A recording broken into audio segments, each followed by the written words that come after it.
सार वचन राधा स्वामी वार्तिक भाग पहला दफा 28। अब के कलयुग का बहुत जोर और शोर के साथ ज़हूर हुआ और जीवों को अनेक तरह के दुखों में, जैसे मुफलिसी और बीमारी और मरी और झगड़े और बखेड़े, जो कि आपस में ईर्ष्या और विरोध के सबब से पैदा होते हैं, गिरफ्तार और महादुखी देखा। और यह भी मुलाहिजा किया कि कुल जीव सीधे रास्ते से बहुत दूर हो गए और निहायत भूल में जा पड़े। तब सत्य पुरुष राधा स्वामी को दया आई और वे कृपा करके संत सद्गुरु रूप धरकर संसार में प्रकट हुए और सच्चे मत और मार्ग का भेद साफ साफ वाणी और वचन में खोलकर कहा। और जबकि उन्होंने देखा कि परमार्थ में ब्राह्मणों ने अपनी जीविका के कारण बहुत चालाकी की है और असल किताबों को सबकी नज़र से छिपा दिया है, तब दया और मेहर करके कुल भेद को भाषा वाणी में आसान तौर से वर्णन किया और जीवों को उपदेश भी फरमाया। हरचंद के ब्राह्मणों का जाल ऐसा डाला हुआ नहीं था कि यकायक उपदेश संतों का जारी होवे। फिर भी आहिस्ता आहिस्ता बहुत से लोगों ने, यानी जिन्होंने असल बात को विचार करके समझा और निर्णय किया, उन्होंने उपदेश को मान करके मत संतों का इख्तियार किया। जैसे कि मत कबीर साहब और गुरु नानक और जगजीवन साहब और पलटू साहब और गरीबदास जी का, जो कि इस अर्थ से 700 वर्ष में जा बजा थोड़ा बहुत जारी हुआ। पंडित और भेख हर एक संत के वक्त में जोर और शोर अपना दिखलाते रहे और जहाँ तक हो सका ऐसे जतन करते रहे कि जिसमें असल मत संतों का जो स्थान प्रणव तक वेद मत के साथ मुवाफिकत रखता है, जारी न होने पावे, क्योंकि उनको अपने रोजगार जाते रहने का खौफ पैदा हुआ और उन्होंने नादान और संसारी जीवों को अनेक तरह से भरमाया और भड़काया। इस सबब से ऐसी तरक्की संतों के मत की जैसी की चाहिए नहीं हुई। दफा 30। यह सच है कि अमूमन कुल जीव अधिकारी संत मत के नहीं हैं, यानी जो जीव विषयी यानी भोगी हैं और उनको सच्ची चाह अपने मालिक के मिलने की या अपने जीव के उद्धार की नहीं है, उनकी अक्ल इस मत के समझने में हैरान होती है। और जो कि पुराने इष्ट पहले से बंधे हुए हैं, उनके छोड़ने और संतों का इष्ट मानने में उनको दिक्कत मालूम होती है। और चूंकि पंडित और भेख उनको डराते और भरमाते हैं, इस सबब से उनका दृढ़ निश्चय इस मत पर नहीं आता है। और संतों की यह मौज है कि वे जारी होना आम इस मत का बिना निश्चय किए हुए और बिना समझे हुए भेद के पसंद नहीं फरमाते हैं। किस वास्ते कि ऐसा अकीदा फिर वही सूरत पैदा करेगा जैसी कि आजकल अवतार और देवताओं की पूजा में हो रही है। यानी जाहिर में लोग इष्ट राम और कृष्ण और महादेव और विष्णु और शक्ति और ब्रह्म का रखते हैं और हकीकत में धन और स्त्री और औलाद और नामवरी के आशिक और अधीन रहते हैं। अपने इष्ट के हुक्म का कुछ ख्याल भी नहीं और न कुछ उसका खौफ है और न कुछ उसकी मोहब्बत यानी प्रीत उनके दिल में जगह रखती है। फिर ऐसे इष्ट से, चाहे अवतार का होवे, चाहे देवता का होवे, या संत सत्पुरुष का या परम पुरुष पूर्ण धनी राधा स्वामी का होवे, कुछ हासिल नहीं हो सकता है।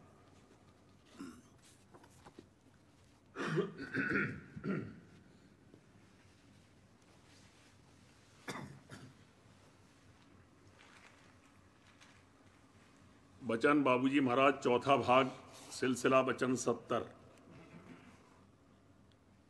पिंड में 6 चक्र हैं, ब्रह्मांड में 6 कमल हैं, निर्मल चैतन्य देश में 6 पदम हैं। इन 18 के ऊपर यानी सबके मध्य के मध्य के मध्य में, अर्थात सबके अंतर के अंतर के अंतर्गत अकह अपार अगाध अनामी राधा स्वामी है। अंतर और ऊपर हम मानी है और इसी तरह बाहर और नीचे एक है। राम और कृष्ण ब्रह्मांड के नाम हैं। उनसे जो धारा निकली वो सीता और राधा है। सीताराम की सीता धार और राधा कृष्ण की राधा धार और हैं। राधा स्वामी की राधा आदि धार और आदि सुरत है और इसी तरह स्वामी आदि शब्द है। सीताराम की सीता धार और राधा कृष्ण की राधा धार में समाने से राम और कृष्ण के चरणों में यानी ब्रह्मांड में पहुंच सकता है, ब्रह्मांड के परे निर्मल चैतन्य देश में नहीं जा सकता। बिना राधा स्वामी की विधि पूर्वक आराधना किए हुए निर्मल चैतन्य देश में नहीं पहुंच सकता और बिना वहां पहुंचे पूर्ण उद्धार नहीं हो सकता। पिछले संतों ने गो सतनाम तक का ही भेद प्रकट किया, लेकिन धुर घर से वो वाकिफकार और जानकार थे। उस वक्त समय के अनुसार ज्यादा भेद खोलने की मौज नहीं थी, इसलिए धुर घर का भेद आमतौर पर नहीं प्रकट किया, मगर अपनी वाणी में इशारे जरूर कर दिए हैं। कबीर साहब ने कहा है कि हम धुरघर के भेदी हैं, मगर हमको सतनाम तक का ही भेद देने का हुक्म है। राधा स्वामी नाम का इशारा उन्होंने नीचे लिखी कड़ी में किया है। कबीर धारा अगम की सदगुरु दई लखाए, ताही उलट सुमिरन करो स्वामी संग मिलाए। हर चक्र कमल और पदम का एक एक देवता या धनी या मालिक है और उसके मध्य में जो शब्द हो रहा है वो वहां का मूल नाम है। उसी को मूल मंत्र भी कहते हैं। हर जगह के मंत्र को सिद्ध करने की विधि अलग अलग है और उसी विधि से वो मंत्र सिद्ध हो सकता है, दूसरी विधि से नहीं हो सकता। मूल नाम के साथ में उसकी शाखा या धुन है। ब्रह्मांड में 2 धुनें हैं और पिंड में जो त्रिगुणात्मक रचना है 3-3 धुनें हैं। दयाल देश में नाम और धुन समाये हुए हैं, यानी अलग नहीं हैं, और धुन बड़ी ही सूक्ष्म है, इस कदर कि अगम लोक और अलख लोक की धुन का पता और भेद नहीं दिया जा सकता। सत्यलोक में आकर धुन का पता चलता है। वहां का नाम सतनाम और धुन बीन है। भंवर गुफा का नाम सोहंग है और वहां बांसुरी की धुन है। यहां तक पुरुष और स्त्री संख्या और दायां बायां नहीं है। ब्रह्मांड में दायां बायां शुरू हो गया है और वहां 2-2 धुनें हैं। सुन्न का नाम रारंग है, वहां किंगरी और सारंगी की धुनें हैं। सहजदल कमल का नाम निरंजन है और घंटे और शंख की धुनें हैं। इसके नीचे 3-3 धुनें हैं। दयाल देश में धार और भंडार और सुरत और शब्द दोनों एक हैं। वहां धार कभी भंडार से अलहदा और अलग नहीं हुई है और न उसका रुख बदला है। रुख उसका अंतर्मुखी है। धार निकलने का मतलब सिर्फ इतना ही है कि उसका असर फैला, यानी असर का पसार हुआ। और पसार भी इस मानी में है कि अंतर का चैतन्य विशेष चैतन्य था और उसका गिलाफ कम चेतन था। इसलिए अंतर का चैतन्य ज्यादा खिंचा और दूर तक खिंच गया और गिलाफ कम खिंचा और पीछे छूट गया।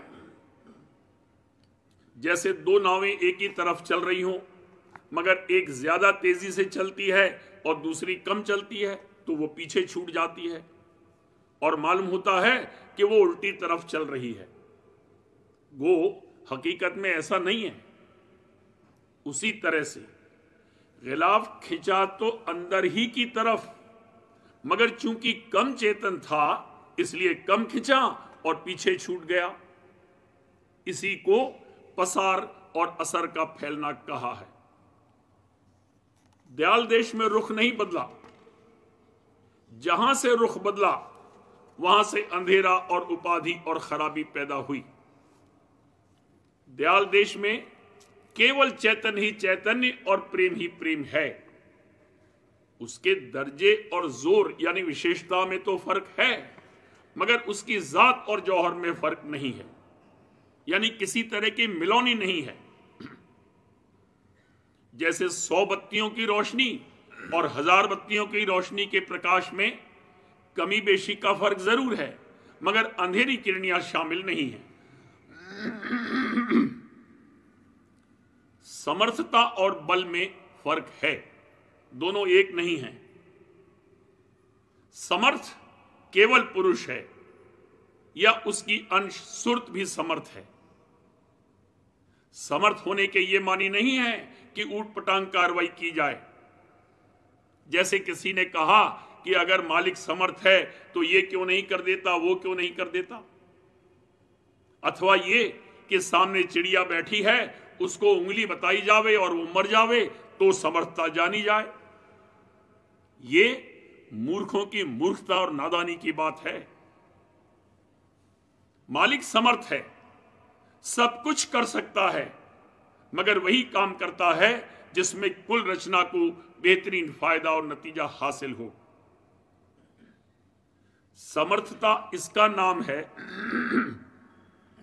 कि बिना सोच और विचार के आप से आप स्वयं रूप में और स्वतः तौर पर स्वाभाविक शक्ति का इस तौर पर इजहार हो कि उसकी चेष्टा से सबको ज्यादा से ज्यादा लाभ प्राप्त हो। समर्थ पुरुष को सोच विचार करने की जरूरत नहीं है। जहां से सोच विचार कर काम करना शुरू हुआ वहां से उपाधि और खराबी पैदा हुई, और ये उस जगह पैदा हुआ जहां से बहिर्मुखता और आपा शुरू हुए, यानी सुरत और शब्द की धारें अलग अलग हुई और अलग अलग मतलब कायम हुए। हमारा मतलब कुछ और, तुम्हारा मतलब कुछ और, इस तरह की जहां कैफियत और दशा है वहां सोच विचार है। दयाल देश में केवल एक प्रेम या चैतन्य या सत्य है और केवल एक अर्थ है। वहां सोच विचार का कोई काम नहीं है। हमरे देश एक सतनाम, वहां विचार का कुछ नहीं काम। और भी कहा है वहां प्रेम ही प्रेम रहान, और भी कहा है एक एक में कहा विचार। जिस जगह ज्ञान में कमी है यानी पूर्ण ज्ञान नहीं है, वहां सोचने विचारने की जरूरत होती है। मालिक को सर्व ज्ञान स्वयं और स्वतः और संपूर्ण अंग में प्राप्त है, इसलिए उसको सोचने विचारने चलने फिरने डोलने बोलने और कहने की जरूरत नहीं है। यही समर्थता है। मालिक समर्थ है, दयाल देश अर्थ है, ब्रह्मांड देश व्यर्थ है और पिंड देश अनर्थ है। अनर्थ और व्यर्थ से निकलकर अर्थ प्राप्त हो और समर्थ के चरणों में समाए, तब राधा स्वामी मत के अनुसार पूर्ण उद्धार हो। रचना के नीचे के सिरे में यानी पेंदे में भी कमोबेश वही कैफियत है जो रचना के ऊपर के सिरे में है, यानी पेंदे में भी सोच विचार नहीं है, मगर ऊपर ये कैफियत बवजह अत्यंत चैतन्यता के है और नीचे पेंदे में यही कैफियत बवजह अत्यंत न्यूनता के है। यानी पेंदे में इस कदर चैतन्यता ही नहीं है कि वो कोई चेष्टा करे, जिस हालत में पड़ा है उस हालत में पड़ा है। सिर्फ इतनी सी चैतन्यता है कि वो कायम रहे, यानी स्थिति भर है, वरना कोई सोच विचार या चेष्टा आदि नहीं है।